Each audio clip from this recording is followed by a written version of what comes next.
I never believed in monsters growing up in rural Kansas, because on a farm you learn quickly that every strange noise has a logical explanation.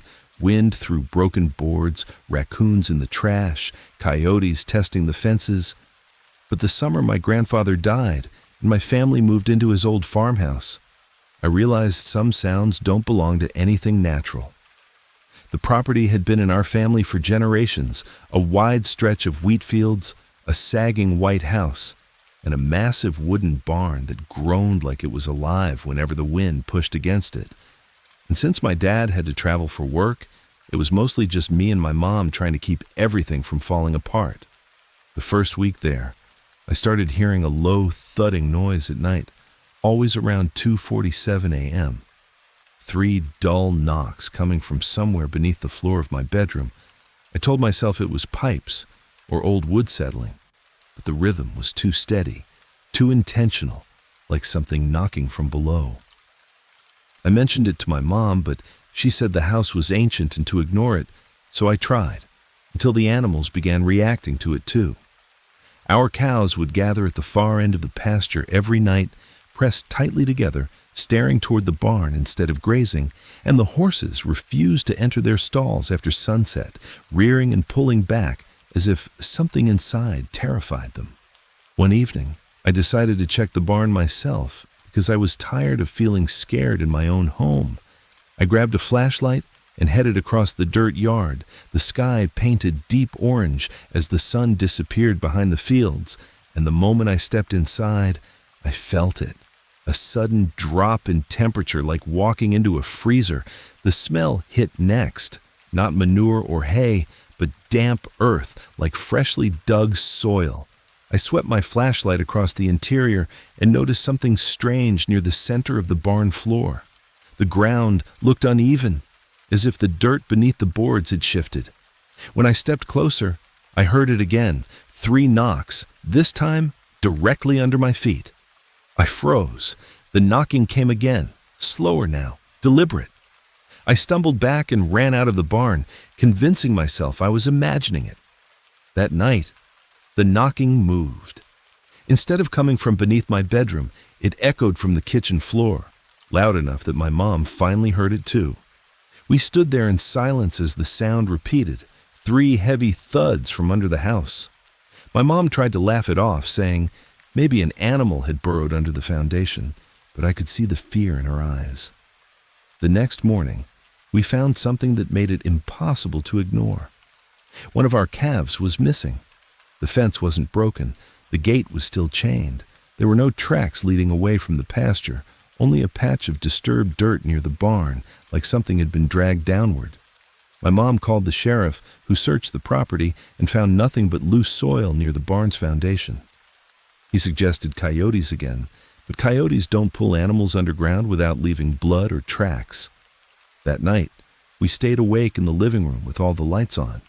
At exactly 2:47 a.m., the knocking returned, louder than ever, shaking the floorboards beneath us. Then we heard something new, a scraping sound, like nails dragging slowly across wood. It traveled from one side of the house to the other, directly beneath our feet. My mom grabbed my hand so tightly it hurt. The knocking stopped, and for a moment, there was silence. Then a section of the kitchen floor bulged upward slightly before settling back into place. We both screamed and ran outside. From the yard, we could see movement inside the barn through the cracks in the wood, shadows shifting even though there were no lights on. And then the barn doors creaked open on their own. I don't know why we walked closer. Maybe shock does that to you. As we approached, we saw the dirt in the center of the barn had collapsed inward, forming a dark hole wide enough for a person to fit through. The smell of wet earth poured out of it. From the depths came a slow, uneven breathing, followed by 3 deliberate knocks echoing from below. My mom pulled me back toward the house, but before we reached the porch, something climbed out. It wasn't human. Its limbs were too long, bending at wrong angles, its skin coated in thick mud, as if it had been buried for years.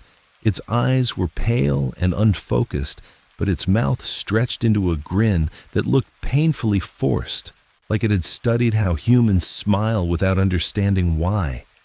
It dragged itself fully out of the hole and stood there, swaying slightly. Then it turned its head toward us. I heard the knocking again, but this time it wasn't coming from underground. It was coming from inside its chest, 3 hollow thuds echoing with every slow step it took toward the house. My mom shoved me toward the truck parked beside the porch and screamed for me to get inside. I didn't argue. As I fumbled with the door handle, I saw the thing pause at the edge of the yard, tilting its head as if confused by the open space. The barn behind it began to collapse inward, the hole widening, the ground swallowing the wooden beams as though the earth itself was breathing. The creature let out a sound that I can only describe as a broken imitation of laughter before it dropped to all fours and crawled back into the darkness beneath the barn. The ground sealed behind it, leaving nothing but flattened dirt where the structure once stood. By sunrise, the barn was completely gone, as if it had never existed. No debris, no wood, just a patch of freshly turned soil.